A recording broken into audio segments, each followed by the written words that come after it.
welcome back to another video. In this video, we will talk about the very last round of my tournament in Villa de Zahara or Zahara de la Sierra. I keep confusing all of these names, but they all sound the same to me. But this tournament was a norm tournament, and I was not able to achieve the Women Grandmaster norm, which was already known, I believe, after like round 3 or 4. I was already sure that I was not going to get it.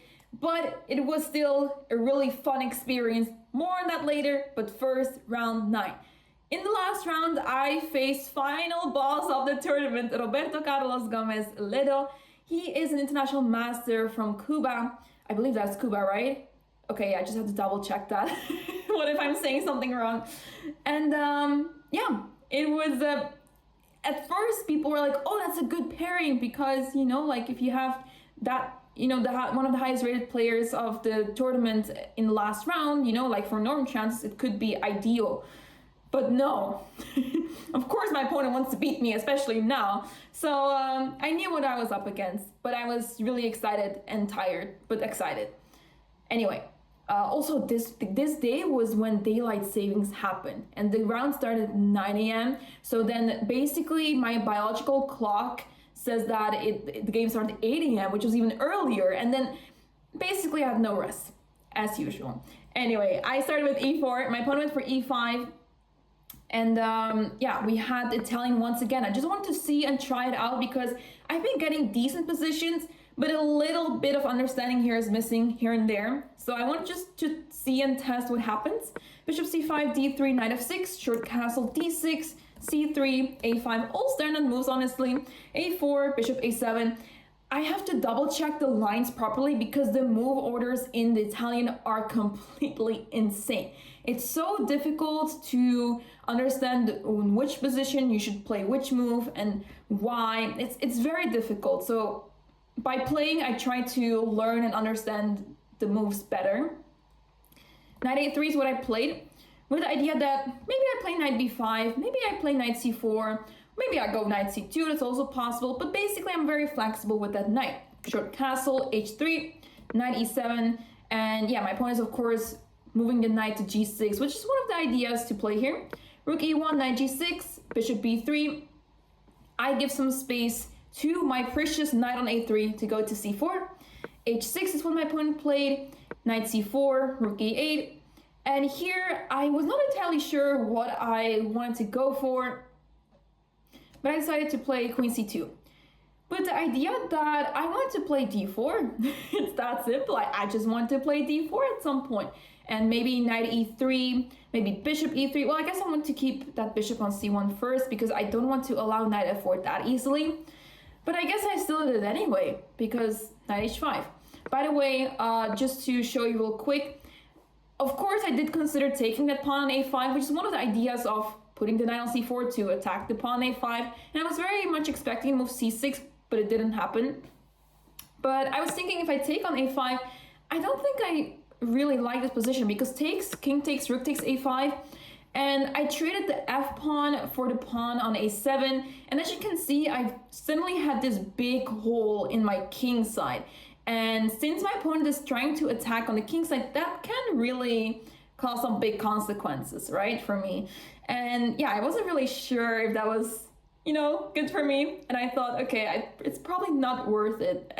I mean, the bishop is gone of my opponent, but yeah, I'm not so sure about it. And my opponent really seemed to be like confident about the position.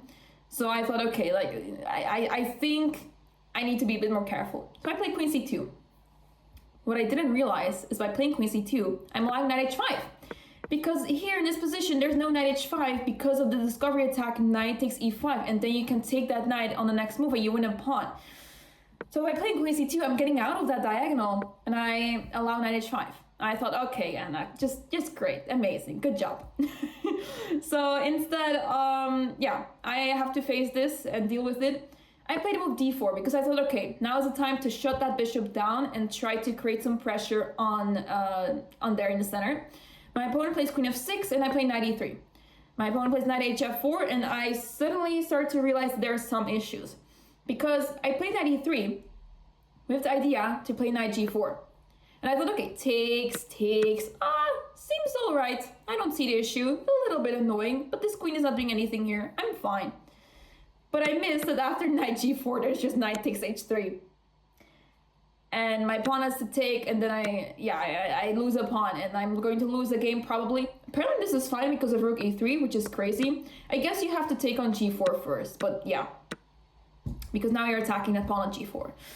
So, yeah, that was quite crazy to understand and realize. I thought I can just play knight g4, but apparently knight takes h3 is already a threat. So that was a bit disappointing. So I had to think about my move. And I played knight f5, and I found the one move that actually saves the position. So that was really nice to figure out. Bishop d7, bishop e3, and bishop c6. And here I suddenly start to get chances. It's not so easy to see what I should be doing here, but I thought this is the moment to take on e5 and to start trading some pieces. So I took d takes, bishop takes a7, rook takes, rook d1, and I thought, okay, I'm controlling the d file. My pawn plays rook a8, and now I play h4. And the idea is that I simply want to play g3, get the knight out of here, and then maybe play bishop d5, and just start putting pressure somehow. Rook d8, g3 doesn't indeed happen, bishop d5, takes. I take with the rook because I thought I don't really see the need to have the pair of rooks on the board. I prefer to trade the rooks this way. E takes e5, knight c5. And here I start to make my first few mistakes, like real mistakes. Here I played the move king g2. I thought I have to protect this knight, maybe my knight wants to leave and then this knight becomes undefended and everything. But turns out that I can just safely play knight to d2. I was not entirely sure if this was good for me because I'm allowing e4 here. But turns out you can just take, queen takes, knight f6, queen takes, and rook takes e8. And apparently this is completely fine for white. I do remember seeing this line, but because I thought that the two knights versus the rook were much better for the side of the two knights, I thought this is probably not a good idea for me. But turns out I can play b4, and let's say takes, then suddenly the pawn on c7 is hanging as well, so black is running into some issues here. So I should have known better, and I should have actually gone for this. But I went for king g2, allowed e4 anyway because I didn't really have a choice. I play knight to d4, queen e5, and suddenly I'm in a really awkward position because my pawn on d5 is just simply bad. c4, knight e7.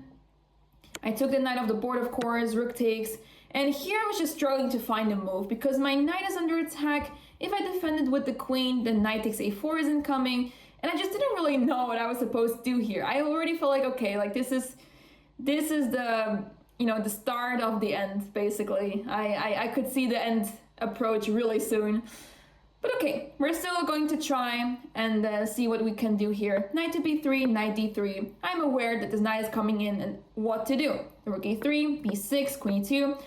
I am basically in swindle mode now. I'm trying to find a way to annoy my opponent and, make my opponent blunder somehow. But of course, with precise play, this is very easy to actually win with black. So f5, my opponent is just simply attacking on the king side, right? This king is more than safe. I don't have any entry points in position, and the opponent is just coming in with f4, maybe g5 if needed, and my pieces are just really awkwardly placed here. King f1, I'm trying to dodge any sort of f4 move. Also, if f4 now, then I was hoping to, I don't know, I thought maybe g takes, knight takes f4, and I just can get out of it somehow, but yeah, the computer is still very happy with black's position.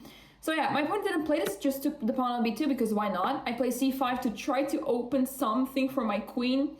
Knight d3 comes back, d6, take. I take on b6 because pass pawn, you never know.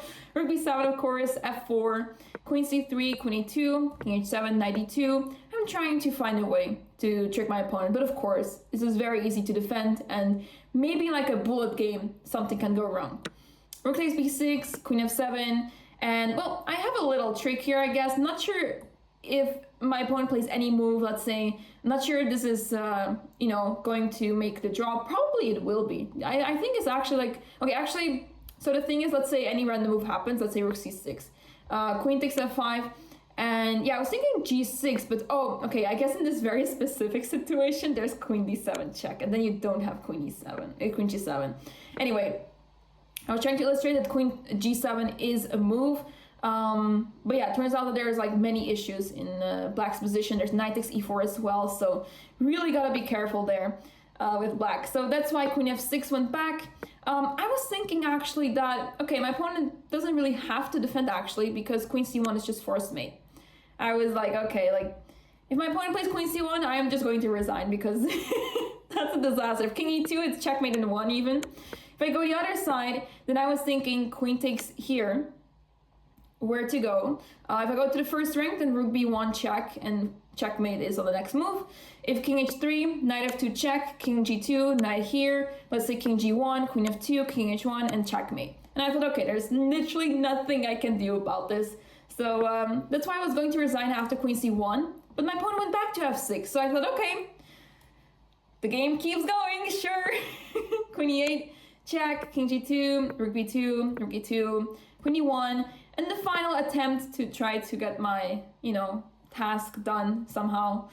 Queen h5, my opponent went for g6, and this is the moment that I resigned, because I'm even losing my queen. I managed to trap my queen.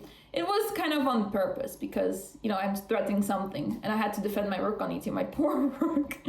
But yeah, that's how the game ended, and unfortunately, I also lost this game, and that is the end of the tournament.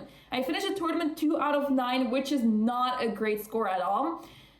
I was at the starting rank of 8 out of 10 players, so I was not having high expectations, and I mentally gave up the idea of achieving a norm, because I was just, I needed to have a really good tournament. But this tournament taught me so much, not just like all the games themselves. There's so many more things that I actually learned. Oh my god, by the way, I'm so sunburned.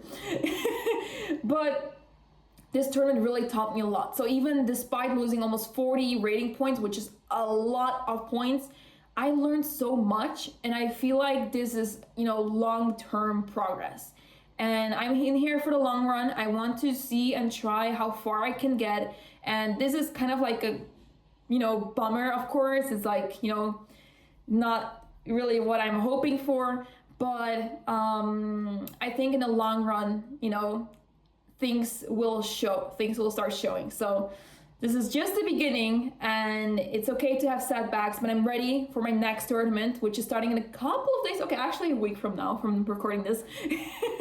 In a week from now, I'm already going to my next tournament, which I'm super excited for. So yeah, we'll have a video talking about, I still have to talk about the Reykjavik tournament and everything.